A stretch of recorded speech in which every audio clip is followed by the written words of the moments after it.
Hey everybody, how's everybody doing tonight? Happy Saturday, everybody. There is something about that intro. Every time I hear it, I just get kind of jacked. Right? Is that a good thing or a bad thing? I mean, that's a good thing. Woo! I get jacked too. Shit. All right, see people, everybody's coming in here tonight. So guys, we have a little bit of a change tonight. Tom, CEO of Felix Smart, he fell tonight and he cut his head open. So he's actually in emergency right now, 2.5 hour wait to get some stitches. So he's not going to be joining us tonight, but we have him rescheduled to come back. But hopefully, he'll do okay tonight. And if he does get out early enough, he's going to jump on it and still chat with us. But if he doesn't make it, we've rescheduled it probably for next weekend. So hopefully you feel better, Tom. So tonight we're going to still chat about, aquarium controllers, different kinds of products that are out there on the market right now. And all you viewers, you guys want to drop all your comments here, and we'll try to answer as many of them as possible. So you got D and Beavs here. So you guys have anything to say before we start? What's up, everybody? What's up? Right? How's it going? Hope everybody had a great week. Yeah. It's going to be interesting. Hopefully, we don't have any craziness happen tonight, but you never know. I mean, anything can happen here, right? I'm just saying. I live on craziness. I love the crazy. Embrace the crazy. Right. It really makes the day go by a little bit more interesting. We'll go with that. Interesting. As long as there's no crash in the tank. I don't like that kind of crazy. Yeah, exactly. Did you have a little bit? Too soon. Too soon. Hey, I just found out about that stuff today. Come on now. Well, no, we all had experience with tanks. I still found fish outside that I didn't even know were outside in the pond. I got a big split. We had the weather drop 30 degrees this week. Today it was 70, and one of the tubs, then my son's yelling, one of the tubs split right down the middle. So I was like running around like a madman with, what's that, Flex Seal? Yes, Flex Seal works. Thank you, Flex Seal company. I can't believe it's that cold down there, man. Right here it was plus 19 today. T-shirt weather. Yeah, but it get cold and then it got hot. And if you're doing any kind of pond or anything outside and you're trying to move plants and trying to rescape, you got a very, very narrow window. That's true.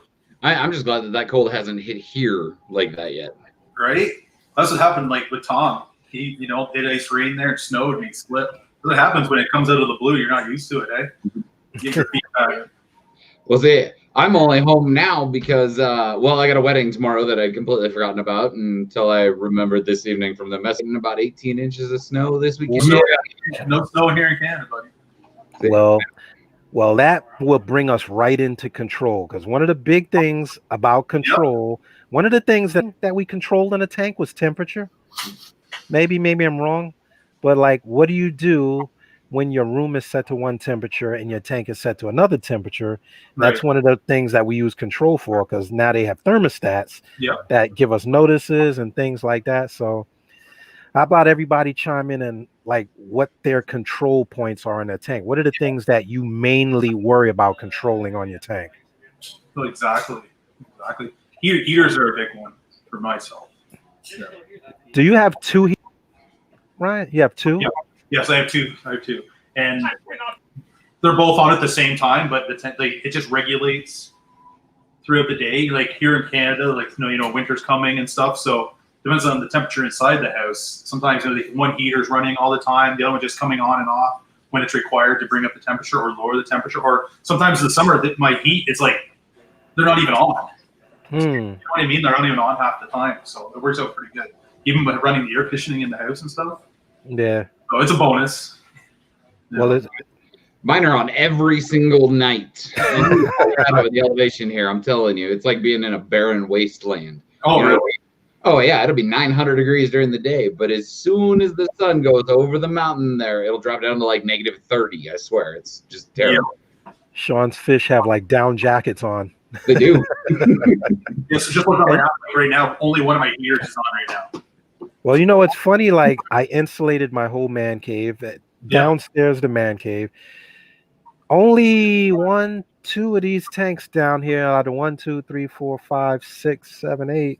3 of them have heaters.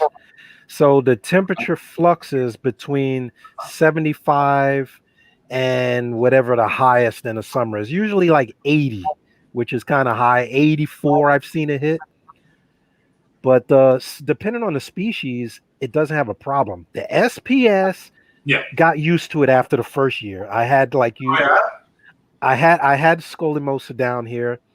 They didn't like it, but like the acros, bird's nest, the easier, like even pavona, easier encrusting corals didn't have a problem. They actually do better in the cold. Like when it gets hot, I have murder on my hands. Oh yeah, really, eh? And no chiller. Yeah. Wow. What do you guys like? What do you guys usually keep your tanks temperature at anyway?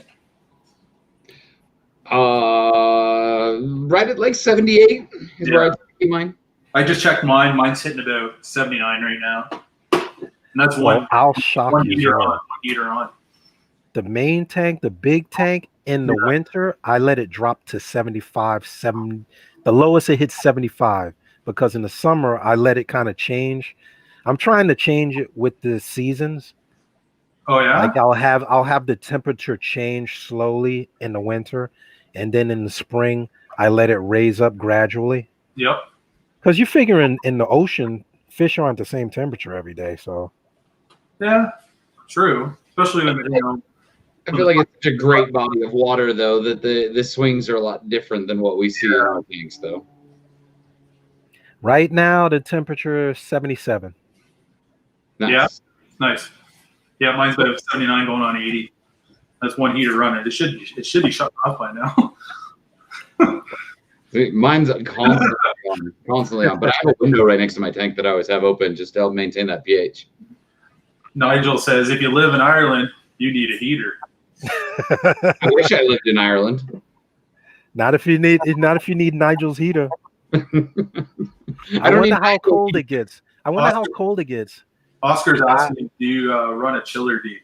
Now, Oscar, I have a chiller. Oddly enough, I have a chiller sitting right here that's been sitting in my basement for at least 4 years. I should pair it up with the calcium reactor because I think they're like good buddies.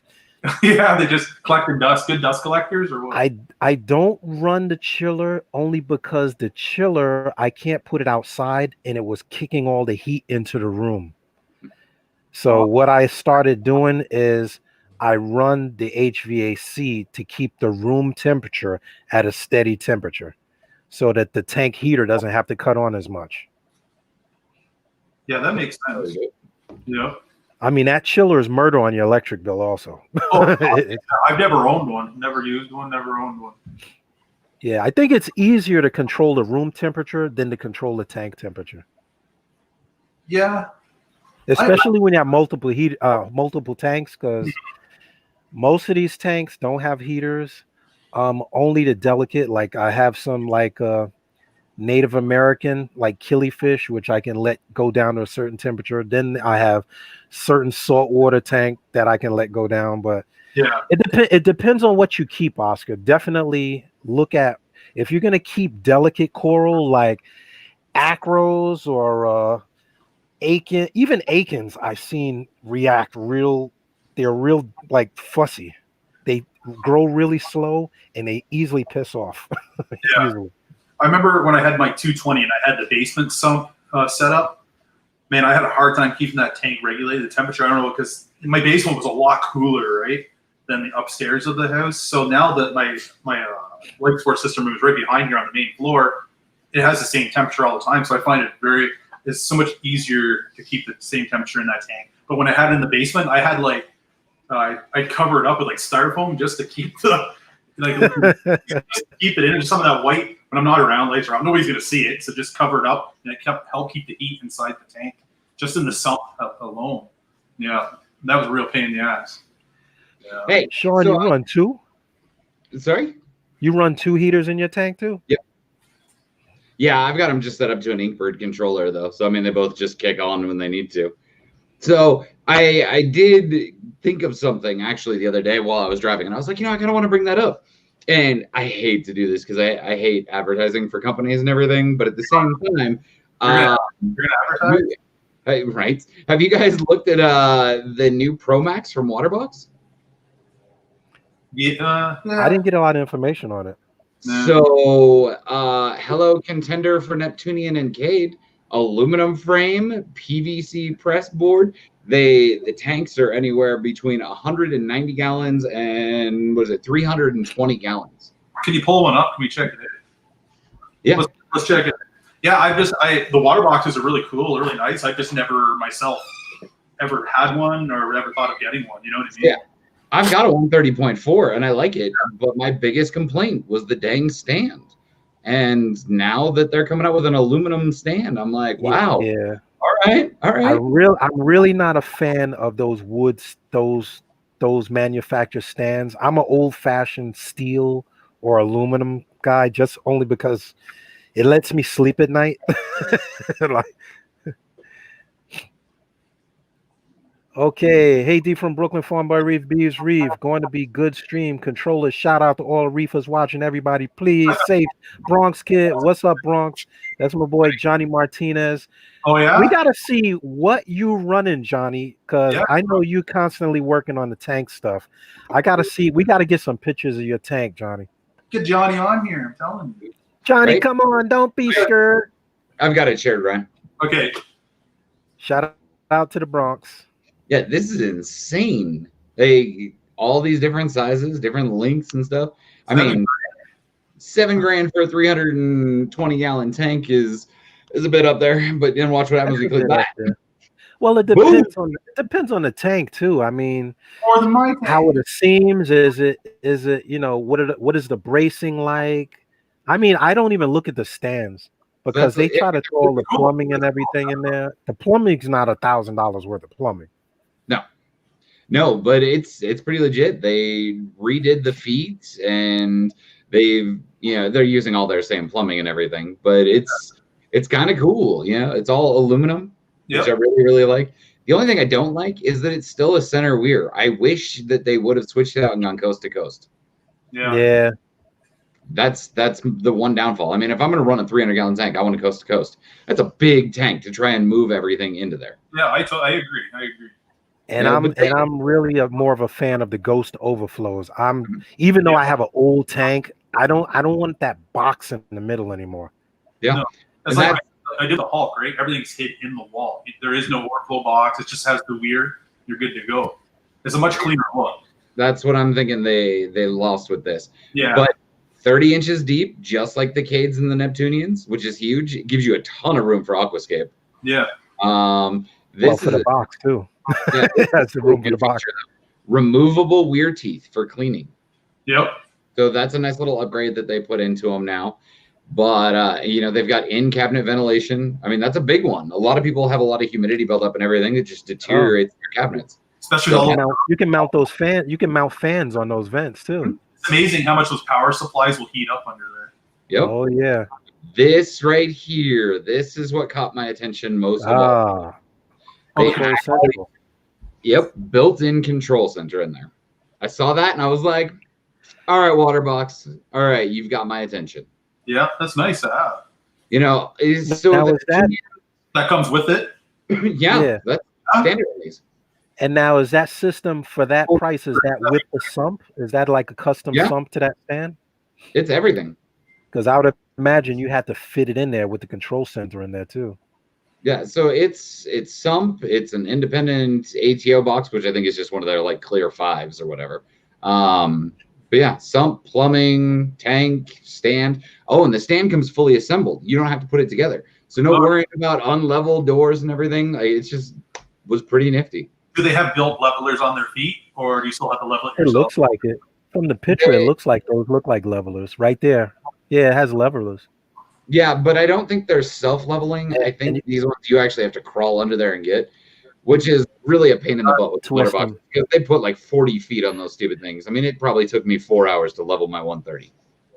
Leveling feet, yeah, that's definitely. A little note to guys out there. Since we're talking about levelers, I know Johnny in the Bronx, me in Brooklyn, people, if you have your tank and it's not on the ground floor, levelers will not always help you because we're on wood floors. That's something to keep in mind. Yeah. If you scape your tank, and I found this out the hard way, I just did a 120 for a kid.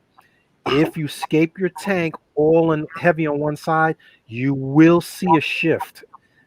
Like, you definitely have to take that under consideration. That's a good pointer. That is a good pointer. Yeah, it'll eventually. It's good. It's great to have those levelers, though. You absolutely. I wish I had them on the old tank. Do they have it so? Because you know when your tank is full and you really want to say you want to re-level it a little bit, do they have a spot where you can actually put a wrench on? You know, so you can wrench it to give that extra force, or just finger tighten. Like, you know, these have the things so you can put the wrench on them. Okay, good. They do have that. Okay, oh yeah, they have the. Oh great, that's awesome. Yeah, I'm glad they thought of that. How are you ever going to get to the middle one? When that tank is on there and that thing is full, I promise you, you are not getting those middle feet. I have tried. It does not work. The middle one you probably won't have that much problem with, though. Well, you adjust any of the outside ones, and it'll change the height of the whole tank, which in turn pulls on those middle ones. Promise you, on a wood floor, it's a pain in the butt. That's what I went through. It is, man. But especially in these old houses. Yeah. What I was liking about it, though, is this right here. This little line accommodate all major controllers, drivers, and dosers. Now, their grammar's a little off because they're missing a comma. But at the same time, that grabbed my attention because I was like, okay, if that's the case, that's got to be pretty deep then. Because if you guys, anybody who uses any of the Apex stuff and the doses, those things are thick. So if this is designed to fit those, that's super impressive. Yeah, it can definitely accommodate a lot of gear. Mm-hmm. Well, they have you can probably use the plumber's wrench, the extended plumber's wrench, and it'll fit around that fine. Yeah, you might be able to get that in there. They're pretty narrow. Who worries about the metal one, Until you see a crack or something.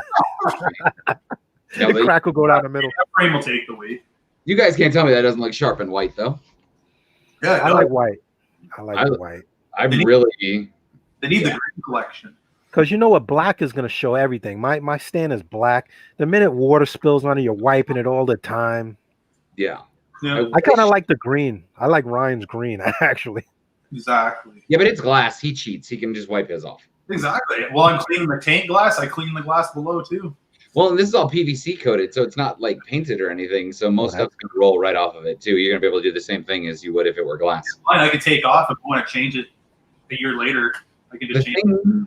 Yeah. The thing that I'm trying to find on here that I didn't see was actual dimensions of the tanks, though. I thought that was up top. No? No, it gave you the size, but not the actual dimensions. So oh, no. And these guys have a special tanks a quarter inch off the floor. I know. That could be a problem, Johnny. Yeah. I hope you don't have neighbors under you. I'm not seeing it. I was just looking to see because I know that they have a specific thing on here, like for the actual specs of all the tanks, but I'm not seeing it. I mean, if just off of guessing, I would say that their smallest one, that 190 gallon, that's still got to be a 6 foot tank at 30 inches deep and everything. That's got to be a 6 foot tank. It's got to be. So if you're going all the way up to 320, then 8 or 9 feet. Oh, we got reef builders on here tonight. Unless it's 30 inches or more deep, which it doesn't look like. They are 30 inches deep. Okay, so it's probably 8 to 9 feet. Yeah, I would say 9 feet probably if it's 3 and change. Yeah, Tom's on making it tonight. Reef builders. What's up? An accident. So now here's a question: do they have a cover on that overflow? Because I definitely need a screen top. So it's got a glass cover that goes over it. Because if anything goes into that overflow, I got to reach over 30 inches of tank to get it out. It's not happening, bro. Mm. I'm short armed. I'm not a tall guy like Ryan. Yeah, no, it's a glass top, and it's a smoked glass. They're actually really cool. I really like it on that 130.4. With these, though, getting a top for them is a pain in the butt because you actually have to get one of the ones with all the extra pieces in it, and it's just a lot more cutting. Like if you're going to do a DIY kind of screen, you can get a custom lid for them. Yeah. But for you guys, those things are expensive. D sells a nice kit. I use them quite often. That's what I use. Yeah, it's not that bad. It's not that bad unless you want to cut around the overflow, which isn't a big deal. This one that's nice. Here. This one right here, I had rushed just for a build and everything. This is $160. Laser printed. This is it's CNC milled acrylic. See, now for that tank 300, I would figure I probably want 3 sections or at least 2 sections, because moving that crap is going to be a pain. Or if you just want to feed the tank and you just want to lift it up or acclimate something. But some of those guys are doing those 3D printed holes where you can, if you cut a hole in your screen and you put the little plastic bolts through it, and you have a hole, you have a port that you can. Oh, that's cool. Mr. Salty Reef out of the UK, he prints them, and what he did on the bottom of the port hole, there's a spot for feeding. Like if you want to put frozen food in there, you put it in there, and the fish can't get at it. You have to pick through the small holes. That's a pretty cool little setup. Wow. Yeah. So producer Reef here Fragile Reefer said that the 320.7 is a 7-foot tank. That's a big tank. Yeah, that is. You know, it took 4 of us to move my 6-foot tank. I can only imagine how much heavier that extra foot of glass is. Yeah. And they're not Euro braced or anything, so. Yeah. Yeah, but those tanks are, they're heavy. Oh no, I know. My Cade is ridiculous. The Cade too has the reinforced bottom plate, right? That bottom is thicker. A little. It's got a PVC cover on it and everything. It's not much though. So yeah, I mean, Reef Builders makes a very, very, very valid point right there. I mean, I've got some super expensive fish, and those lids, you know, they may be $400, but it'll pay for itself. It'll pay for itself. Yeah, I mean, what's the equivalent of that? 1 Achilles, 1 you know, I mean, I'm just saying. Dudes, have you seen the prices of fish go up in the last couple of months? Do you really want to find your Achilles on the floor? No. Really? I would cry. Yeah, we don't want to talk about losing fish like that too. I just had that situation happen. I got hooked up. I lost an Achilles, a Lamarck Angel, a yellow tang, a blue tang, a blue hippo, and something else. I can't remember off the top of my head. But it was like $20 worth of fish. How'd you lose? What happened? They just jumped? I had them at a friend's house. They were being quarantined, and their power popped on those tanks, and they were gone for a couple of days. Yeah. They just died. I don't know if it got too cold or they ran out of oxygen in the water or what. I don't have a clue. But you know, hey, that ties back into our controller and monitoring conversations and stuff. Because I asked him, I was like, dude, with all of the options that are out there, how did you not have some form of monitoring on it? How did you not have a CJ pump that said, oh, hey, it lost Wi-Fi, so that you knew to go check it or have somebody check it? Or how come your Apex wasn't hooked up to it, so you had some form of alert letting you know that you lost power? Or, you know, anything. Like there was nothing there, which blew my mind. Exactly. Well, you know, there's so many different controllers on the market now. We keep seeing them. Like, you know, it's time to sometimes take that jump, right?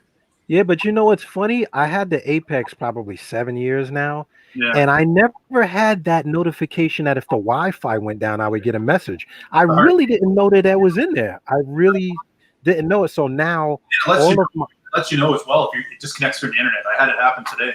Yeah, it notifies me every hour. So now my wife's like, "Oh, what's that noise?" It sends me a notice, and I know it's still on the network. It sounds like a Star Trek thing, but with all the smart controllers now, that's one of the questions that I'm sending out to all the manufacturers. Like, if they lose connection, will I get a notice that it's not communicating? Yep. So I know for a fact that the controls will. Yeah, those are all set up through your internet and everything. I mean, they run over a Wi-Fi network, but they're not connected to the internet, but they'll still send alerts through the internet. So if something happens, as long as you've got internet access, it's going to send you a message. Yep. Yeah. Which I think the Apex is supposed to do that as well. Controller these days, like, man, like the controllers, I'm addicted to mine. Like, I look at mine all the time at work. I'm always monitoring, because right now I've been dosing in Calculaster, and I've been watching that baby, right? So I'm always on there. Okay, okay, pH is getting up there where I need it. Okay, so now I'm just gradually just a few more mil a day until I get exactly where I want, right? But it's been great, because when you have your pH probes in there and they're, you're monitoring, it's going to make things, hopefully you don't have a big failure, right? So I'm trying to skip that. But it's definitely, this day and age, not having a controller, it's like, or at least some form of monitoring lets you know, like, the major failures.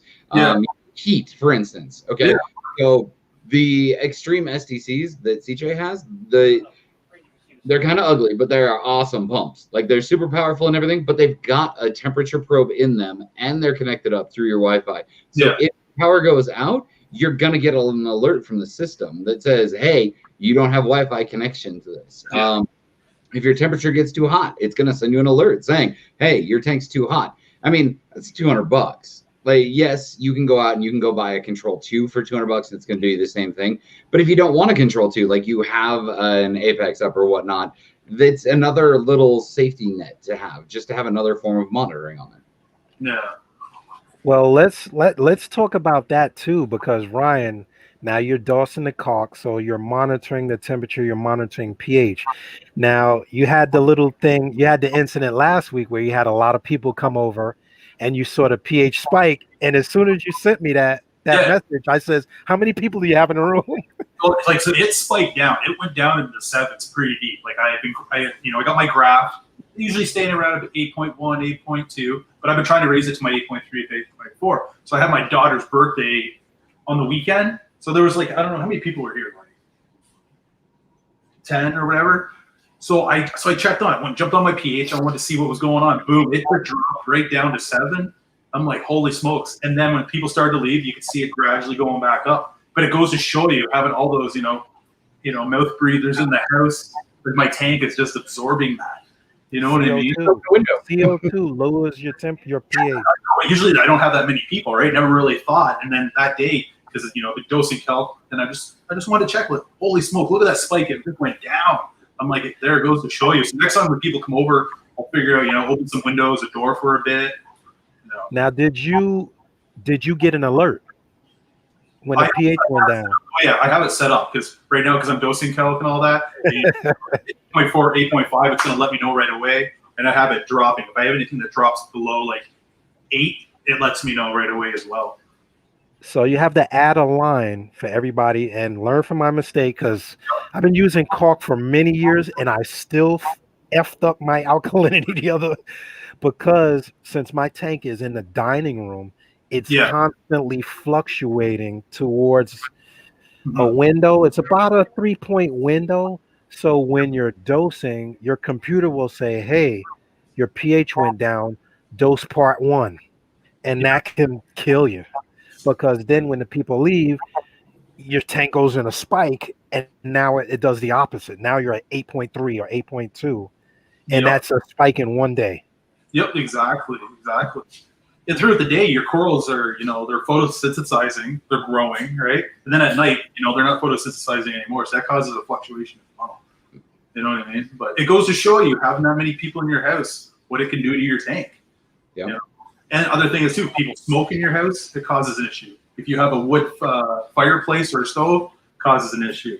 I live in Canada, there's not as many leaves, everything's falling off now, so there's more CO2 in the air, that causes an issue. Everything causes an issue. So I'm trying to get over this issue by running calc. And running calc can be dangerous sometimes, because you can overdose your tank and fry everything. But that's myself, like, I'm with my tank every day and I'm always watching it and I'm monitoring it. So I'm pretty sure, hopefully, knock on wood, I'll be successful, because everything, I'm finding I'm getting a lot more coral growth right now. The coral and algae is really spiked up, and it's showing a good positive result so far.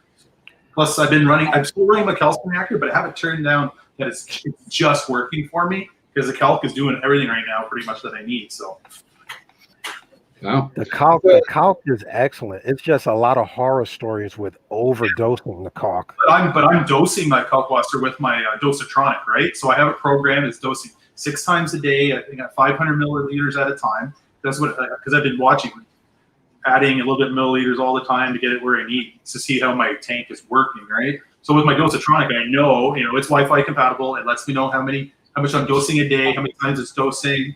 So I have control of it. It's not running off at ATO when my tank water evaporating. The ATO fills it up, doses the kelp. Because I evaporate a lot of water in a day, and I don't want to overdose kelp. So this way, just by using the dosatronic, it's definitely helping running it off that pump.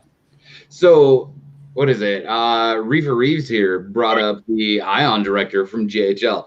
So what do you guys think? Which company is going to get to market first? Are we talking the Mastertronic, the Ion Director, or the Zepta and Abex? I'm trying to find that for you there. Oh, he was just asking. I don't know because I'm not sure what their marketing strategy is now. We're going into the holidays. I'd rather them take a while to get it to the market and get through the bug phase than to try to rush it to the market and then have the user go through the bug phase, Well, I see some people running it. Well, yeah, but you're beating my question here, though. The question is, which one's going to get to market first? You think been announced? The Mastertronic, is that one you're saying? No, well, the Mastertronic, the Ion Director, and the Abex and the Zepta. So they're all 3 different things that all do basically the same exact thing. I think Mastertronic will be here before all of them. Their pre-orders are out. Mm-hmm. I think they'll be here first. Yeah, but like Sean, the pre-order versus them getting it to you can be a big thing. They love taking pre-orders, but then you're waiting for like weeks for it to come. Or years. That can leave a bad taste. Yeah. Yeah, I don't know. It'll be interesting. I like GHL stuff. I really do. I don't like the price of GHL stuff. GHL is more for the programmer. That is really customizable.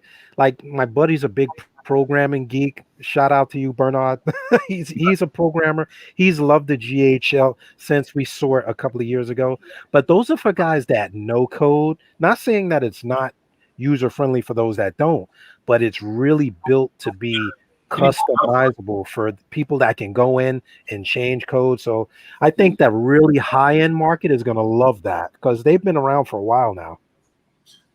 Yeah, once they finally release it, though, that's the problem. Yeah, well, they've been around for a while.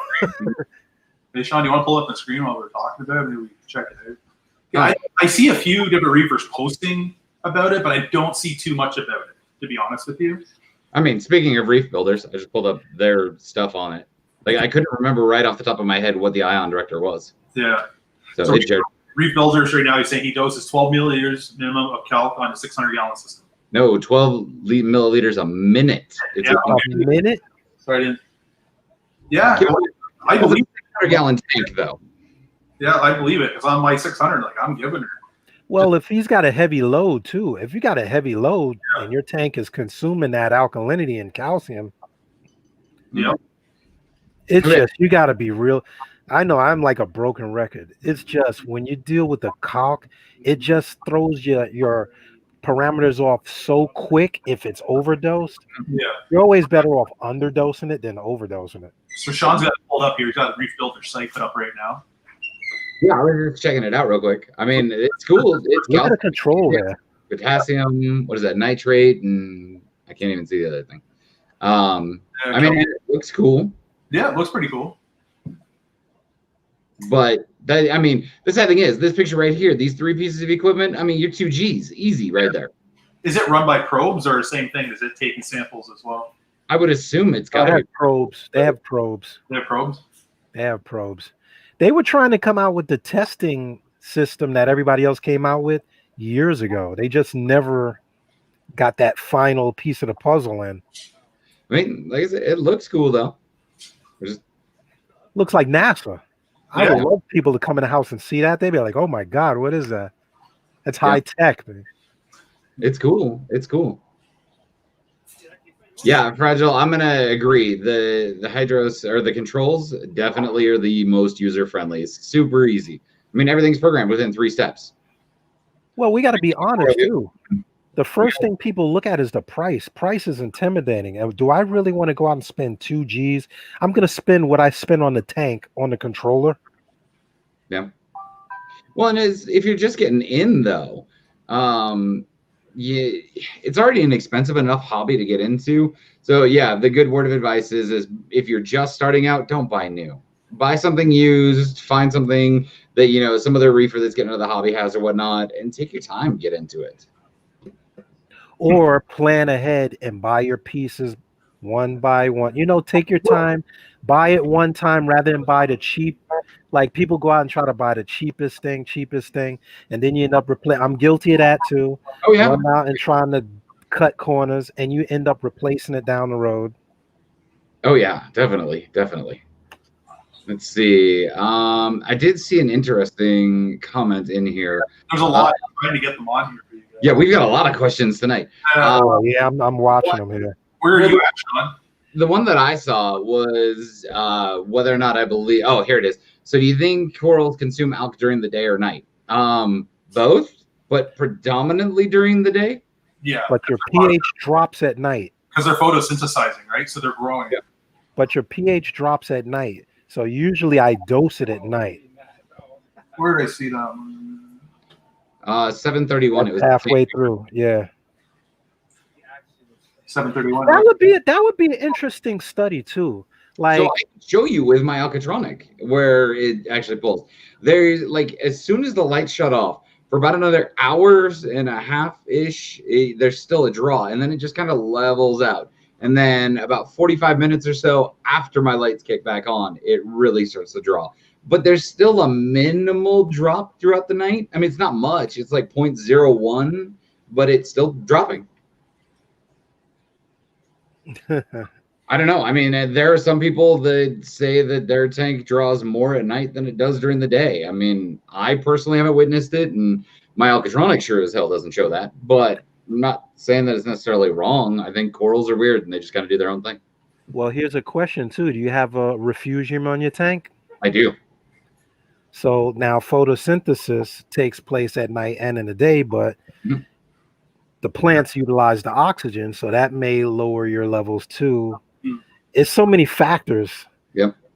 So many factors.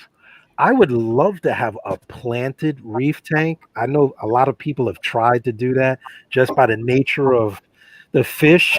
It's hard to do it.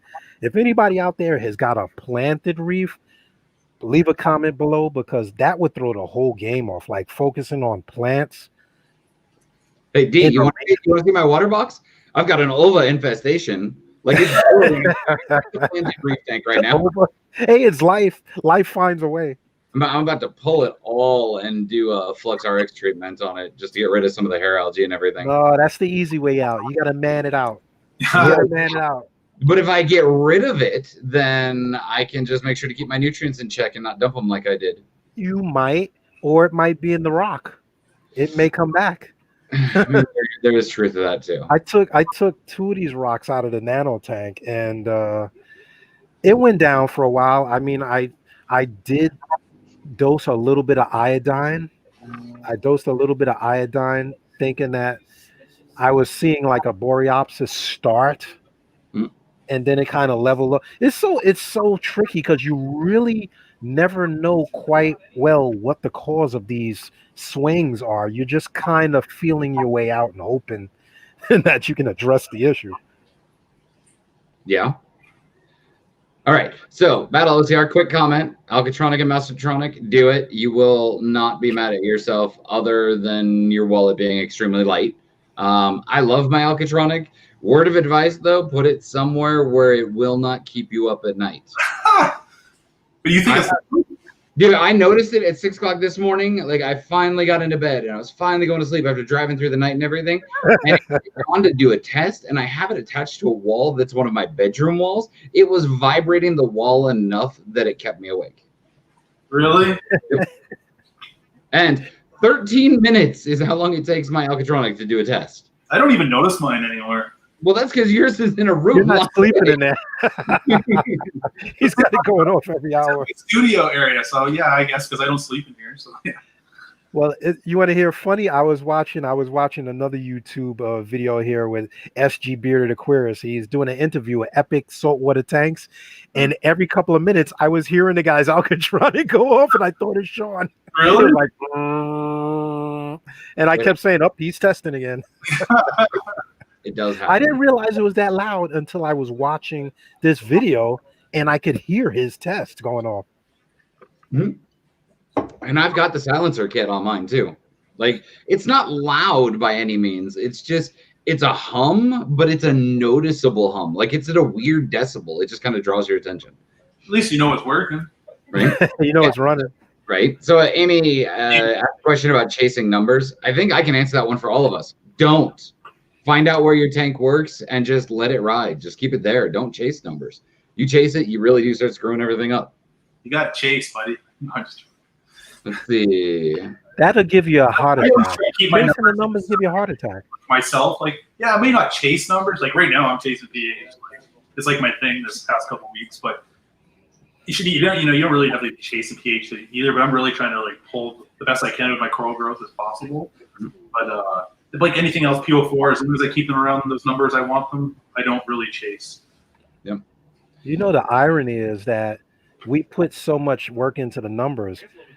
On the freshwater side of the hobby, you ask somebody what their pH is, they couldn't tell you. And some of these guys have the most exquisite, like the guys at ADA, they have the most exquisite CO2 systems and computers and things hooked to their tank, but they don't test it half as much for the levels that we test for. Yeah. No, I agree. Let's see. Now, Red Raven also says, okay, targeted to all of us. How easy is it or simple is it to keep saltwater tanks like 10, 20-gallon tanks with sand and fake rock? Like you're saying right off the back, fake rock. I mean, no, you want it to crash if you're running. You want biological activity because the biological mass of your tank is helping your filtration. So you can have a fish-only tank with rock and not have coral, but you need the living bacteria in the sand. You need the living bacteria in the rock to maintain your balance. And the good thing about a 10 or 20-gallon tank is you can do water changes. The bad thing is when things go bad in a 10 and 20-gallon tank, they're going to go bad really quick. So real quick, have your 5-gallon bucket or 10-gallon water change bucket ready so you can regularly change your water on a regular. Regularly on regular. That was double. Oh, we lost Brian. Puppy jumped. So who else we got here? For a big system, Battle OCR. For a big system, though, it's the same as the Apex or not so much different. Cost-wise, he's talking about setting up all the monitoring and stuff. Yeah. I mean, it's relative, but at the same time, here's a question that I ask everybody too, though. Like, time is the most important resource that anybody has. You're not getting any more of it. So yes, comparatively priced, they're about the same. Quality, they're about the same and everything. Like you can find the nitpicky things there and show the differences and stuff, but comparatively they're the same. But at the end of the day, with a hydro system, 3 steps and you're done. With an Apex, you damn near need a master's degree in coding to really be able to do anything. My time is worth more to me than going through to learn all that stuff, than having to go and program it as well. So I mean, it's really a matter of preference there. But I'm telling you, I love Coral View. I love the stuff that they have, all the products that they bring to market and everything. So that's my go-to. And with all the stuff that I've seen about like the Apex, there's no point. So I will take simpler and functional versus more complex and hard. I mean, at the end of the day, I'll save that comment for another show. Yeah, it's definitely a heated debate on my end there. I love my Apex, but I'm not going to lie to you. Their first couple of months was a rough marriage because I was going on the forums. I mean, I got a degree in computer science, and let me tell you, I was getting frustrated. But when it works, it works. Don't get me wrong. I love it. And they were groundbreaking with, control. But it's come a long way, and technology changes. Yeah, I mean, So your goal is to make things easier, and as you go forward, programming and things should be kind of seamless. You really don't want to sit and program. You want to plug and play, have your phone see it or have whatever your device is see it and have it work. oh, 100%. Let's see. Go to Jacob. Is there a recommendation for intro into dosing? Dosing's a tough one. Interim to dosing? Yeah, I mean, I can't really think of anything in particular that would be a good explanation for it. I mean, just do your research, figure out what you're going to dose, what size water volume you have, whether you're going to do it manually or if you're going to do it with dosing pumps. Make sure that they're calibrated every single month at the least. Check the calibration on your dosing. Start small, work your way up. I mean, that's really the rough and dirty intro into dosing. And before you dose, test your water, because when you first start a tank, 9 out of 10, you don't need to dose yet. Like, people buy a tank, set up a system, and they automatically start dosing before they even know what their levels are. So one of the keys is before you dose, like Sean said, know what your levels are and know what your goal is. Because if you don't have a goal, then what are you dosing for? Mhm. Like a lot of the levels that we strive for, you can accomplish with a water change. I mean, with like the Reef Pro and the Coral Pro salts, some of these salts have such high levels of alkalinity, and they're specially chemistry to accomplish certain target parameters. So test your parameters before you dose anything. Definitely. Sin made a point saying stability is key. Absolutely. Don't chase the numbers. Just keep your tank stable. Things will be a lot happier. Let's see. I'm not sure. So Reef Builders talks about the single piece of equipment worth 2K is the Deltec Twin Tech vacuum reactor. I'm not even sure what that is. Now I'm gonna have to look that up because let's see if we can pull that up. So now the vacuum reactor. Now we got a lot of hardware on these tanks. A lot of hardware, people. I'm old fashioned. I want the tank to be as independently run as possible. My theory is the more room and margin for error that you place on your tank, the more likely you're going to have an issue. But if it helps you get to where you want to be, to each his own. Let's see. Yep, the Apex is a tough marriage. It's a love and a hate, but you love to hate it and you hate to love it. But it has run my tank for years now. So I do like my Apex. Wow. I mean, this looks to be interesting. I'm kind of thinking I might actually really, really have to look into these. I mean, it's got CO2 alarms and stuff on it, which is kind of cool. Can you still bring it up? I can't, unfortunately, until Ryan gets back in. Let me see. You should have the share screen down there. Well, yeah, I can on the phone. But then he's got to bring it in. He's got to prove it. All right. Well, let's see. So it has its own probes built into it. It's got some cool little features. You're so right. Apex can be a pain. Yes. Let's see. Hey, what's up, Candles Reef? Yeah, the main my whole thing with the tank, and I get a lot of tanks like right now, so that people know I'm in the process of integrating Google Home into everything, which has been quite an experience this week. So I have tanks that my main tank runs on the Apex, and the Apex also runs 2 smaller tanks. And then I have a Fishbit controller, which they're not even in business anymore, and that still runs on Wi-Fi. They were one of the first companies to develop a wireless pH probe. Like the pH probe and the temperature probe are wireless and run over the network. So I have those. I have all these tanks, and I'm integrating them into Google Home so I can see them from my iPad, or if I travel, they have the cameras.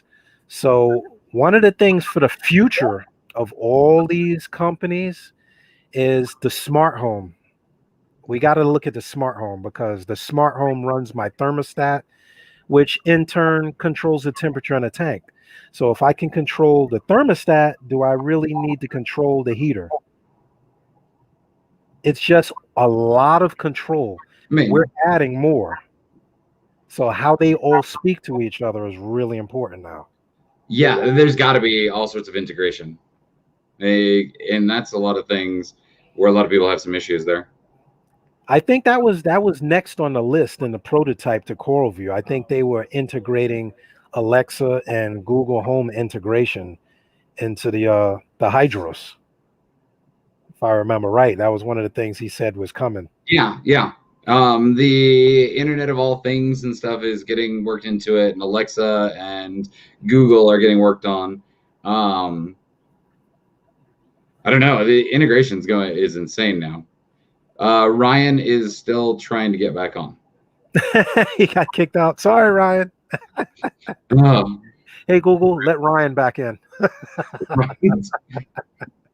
Hey, Alexa, connect Ryan. I'm surprised it didn't answer. So those are all the toys. What do you guys control in your tanks? What's the most important things that you guys are looking to control? We can talk about controllers till we're blue in the face. We can put a lot of emphasis on what companies we like. What's the most important things to you? Is it pH? Is it temperature? Is it dosing? Dosing, we spoke a lot about dosing. And when you're dosing, it is important to control pH and other things. But is that going to drive your decision on which unit you get? Hey, Google, turn cube lights off. Here's what I found on the web. Oh, see, it's not going to work. There you go. Technology. So now you're worried about technology, and then it goes south. Right? So, Anthony, I was just reading your stuff, talking about an Apex or a Hydros and a calcium reactor. Get a control on a calcium reactor because that's going to cost you about the same as just the Apex. I'm just saying. If you get a calcium reactor, I definitely recommend a controller. Oh, yeah. Even if you have a pinpoint controller, a pinpoint pH controller. Oh, yeah, you have to have a controller because until you get that calcium reactor, I'm scared. Mine's been sitting here for years because I've heard nightmares of big tanks just having a slip in that calcium reactor. So I can't imagine running it without a controller. Do you have a controller for that calcium reactor? I was going to add the probe and add it to the Apex. The only reason I didn't have it put in there is because it's a really big reactor and I kind of have to reconfigure everything down there to make room for it. so I'm kind of in the middle of that now. And then at the same time I did the OD with the kalkwasser. Yeah. So now I'm like, okay, trying to bring my alkalinity back down. So Jake makes an interesting point saying that the most important thing he likes to control is evaporation top off. Yeah, having that automated and controlled, that is probably, I would have to agree, the most singular important thing on a reef tank is making sure that that salinity stays balanced and that you're keeping everything right there. Because, let's be realistic. Everything else you can dose. It's going to have swings. It's going to have some fluctuations depending on consumption there and everything. You can still hand dose that pretty easy. But doing your water top offs by hand, that'd be a nightmare. Yeah, still doing some of them. Some of them I'm doing. But that's another thing. That's a really good point too. We can automate the dosing really easily. There's a million auto top offs on the market right now, but having it built in, so the water changes now, if I could do an automatic water change, I will feel like I have gone to heaven. I've definitely pushed a button, take 5 gallons out, put 5 gallons in. Oh man, you probably wouldn't have to dose as much. Yeah. Jake's got 6 tanks daisy chained together with a gravity fed float valve for ATOs. That had to have taken some thought. That's wow. All right.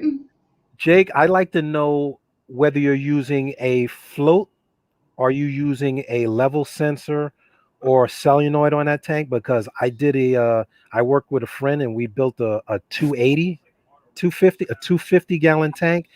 Against better judgment, he used that float and he had it gravity fed. And his saltwater tank became a freshwater tank because when working on the sump, he bumped that float and it stayed up. I mean, it stayed down rather. Wow. So yeah, I like it. Are you using an optical sensor? And I hope to see what kind of redundancy you have. No, Jake said it's all mechanical float. Hey. Okay, so Be careful. I'm loving this. Insane Reefer said his plans are to integrate two-part to be able to dose in case his CR stop or their CR stops working while they're on vacation. Get an alcatronic. Problem solved. It'll control your calcium reactor as well as make sure that everything's squared away. That's the simplest thing that you can do. Plus, you can have remote monitoring. I mean, a lot of people are using those old Jabo dosers, but you can easily overdose with them. Oh, I yeah. mean, if you're just setting it to do 5 mils every half hour or 150 mils every 2 hours or whatever it is, it doesn't know when your tank has enough. It just keeps dosing. Dosing and dosing and dosing. Ooh, Red's talking about getting into seahorses. No. That's tough. No. Do your homework, Red. I tried it. I failed miserably. I travel too much. I couldn't do it. And the way that they have to eat, no. Well, if you can get the cultured ones, I hear they're easier to feed, but just what they have to be fed. I don't know how you can do it if you travel. You can do it. You can do it. We have some at the aquarium now where we have our meetings. The Brooklyn Aquarium has 2 seahorse tank. Well, actually, they have a big seahorse display, but in our meeting room, they have a 75-gallon seahorse tank. It's beautiful, but it's a labor of love. You definitely need a chiller, depending on where you are, because they don't like that heat. And feeding them is a mother. Yes. They can have like the trough set up and everything. They were getting them on really baby mices, tiny mices they started eating, and live hatched baby brine shrimp. Things with Leave a mess. Leave a mess. Things with The tank's always got to be clean. Oh my gosh. Let's see. Yeah, I don't know. Jabo Doser here. Candles Reef says Jabo Doser here. Lost my corals. Yes, that Jabo will keep dosing.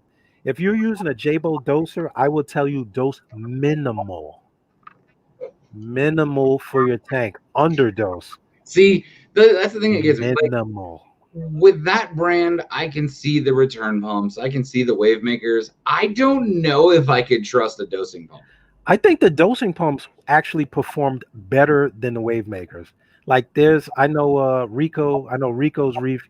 He has Jabo. Well, he probably uploaded now. Now he has the Alcatronic and all that stuff. But yeah, Jabo dosers on his tank for years. I know a lot of people had them for years, but these are guys that are watching their tanks though. So again, I leave town too much. I can't do kind of attention to them. So I mean, you can probably get away with that. I know I had the little Kimura X1s. I loved them. They were awesome, except for the fact that I found that they went out of calibration probably every 2 weeks, and it wasn't by a 2 weeks. Yeah, it wasn't a lot. It was very, very minimal, like maybe half a milliliter. But I was only dosing like 10 mils a day, so I was using them for the Triton method. So when I started actually paying attention to what they were doing, I was like, damn, I got to calibrate these every like 2 weeks. I don't know if it's the distance that they run or the Triton reagent stuff or the Triton additives that I was putting in or whatnot. I don't know, but it was weird. So if a higher end brand is having pumps that are doing that, that's where I kind of be like, I don't know if I would trust those Jabos. Well, the Kimura is easy to calibrate too. You can use your app on the phone to calibrate it too, can't you? Yes. So, I mean, the Apex, I have nightmares calibrating those damn probes. So any doser needs to be calibrated. But if you're not watching it, like I see one person, I didn't see who it was. I think the comment went up there really quick, and they said they test once a week. But if you're testing once a week but dosing every day, that's not going to work out. Because within the span of a day or two, your pH can go from 7.8 to 8.3, and you won't know at what point it happened. Oh yeah, it's like that too. Depending on what you're like, how much you dose and stuff, it can really cause that real fast. Like my alkatronic, so the reagent ran out while I was gone on my trip, and it shut it down. I kicked it back on today when I got home. My alkalinity was showing, well, it was like 7.43, and I'm like, yeah, I got to bring this back, but let me go through this and make some adjustments. So I set it to register my tank as 10 gallons. It has been testing every 2 hours since I turned it back on and dosing just a small amount, just kind of bringing it back up. How much reagent do you use depending on like how much you're testing? Because you're testing what every 2 hours. So Yeah, right. how much are you going through reagent? So in one of the Voss bottles, I use that as a dosing container. With that, it probably uses like, I want to say probably 1/8 inch out of that bottle with every test. So I mean, it uses a bit, but at the same time, when you're buying that stuff and you're mixing 4 to 1, you get a lot of reagent. And that Voss bottle that I have, it'll run 4 days at 4 hours between each test. Oh, there's Ryan coming back. Ryan's in actinic mode. Ryan, you're awfully blue now. He's feeling blue. Yeah, I know. He's a I'm Smurf. not sure what happened with my internet connection dropped on me. Well, we kept it running. Yeah, I see that. I'm amazed that you're the host, but it kept running. Thank you, internet god. I don't know if it's going to keep running in the background after we're done or not. The internet gods. Yeah, I don't know. Anything that can and will go wrong goes wrong. So all of you guys viewing, we're live and things happen. So we just go with the flow. This is the nature of the beast. Yeah, that's Murphy's Law, by the way. And just like controllers, the internet can fail. So yep, exactly. It happens. Ryan, the question is though, do you have the ability to still see the back room and bring people in and everything?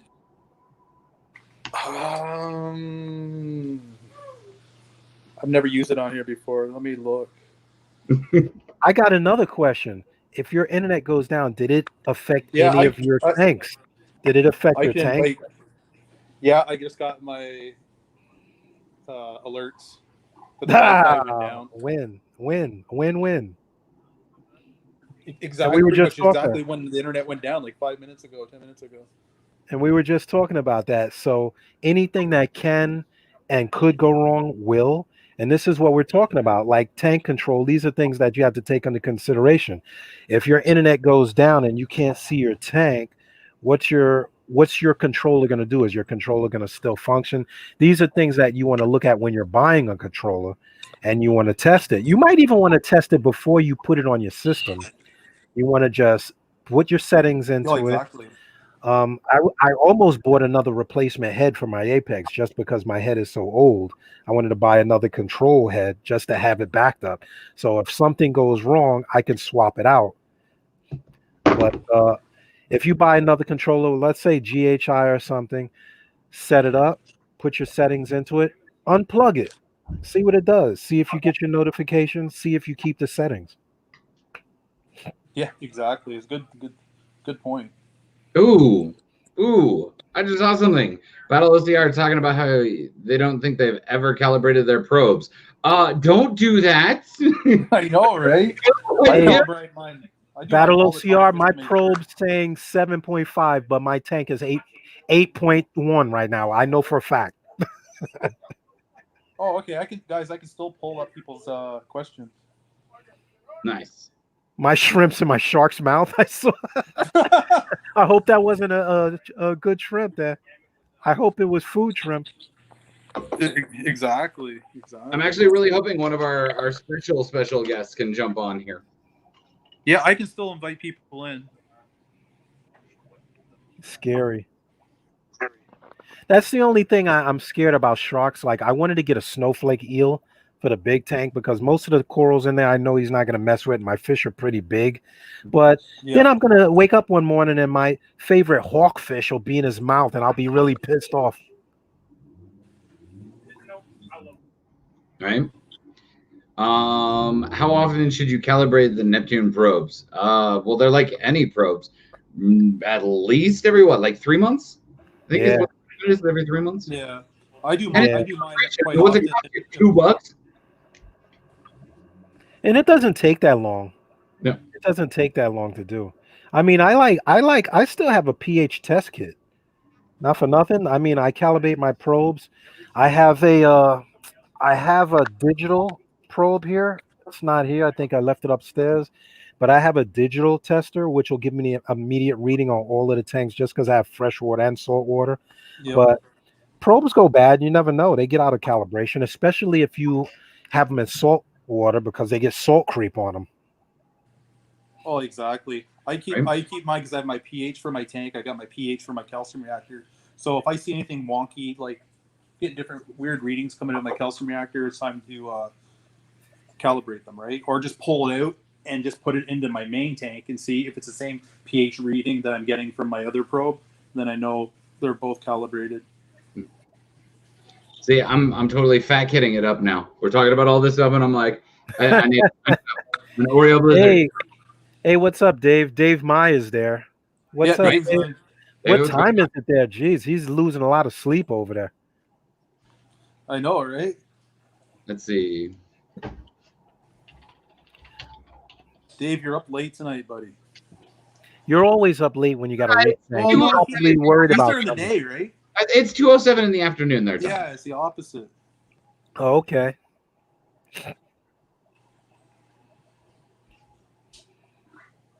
Going on day 4, I haven't eaten them. Okay. Jeez. Every tank needs an eel. Ugh, I don't know. I don't want to get bit. Well, it depends on the eel. What's that? I'm just saying, I don't like to put things in my tank that can bite me. What? I used to have a beautiful dwarf lionfish, but my wife made me get rid of him when my son was born because she says, oh, he'll put his hand in there one day because my tank used to sit really low. I had a low stand. But, oh, that was an awesome fish, man. Yeah. What do we got here? Yeah, David says it's 2 p.m. on Sunday. 2 p.m., okay. And Amy King says every tank needs an eel, dude. Every tank needs an eel. Amy has a beautiful eel, man. Has that? Yeah. I'll be interested. That eel never bit her. At least once. I think it's huge too. Oh, I think my internet's back on. Ooh. I got a Better hope. notification. You got the notification? Yep. You might have to Always mute, at work, baby. you might have to mute your phone and go over and go see if you can join in that way. Because right now my Alcatronic's telling me the Hulk is now connected to the internet. I'm like, Nice. That's awesome. And you're getting that notification on your phone. yep, my phone across all my devices. They're going ding, So ding. people, this is what you want. This is what we're talking about. Control, notifications. Let's say Ryan was traveling. Let's say he was at Macna and he gets a notification that, okay, Alcatronic is not talking to the tank. Now you have on your other controller, you have the camera in the tank so you can see what's happening in the tank. You can see your levels.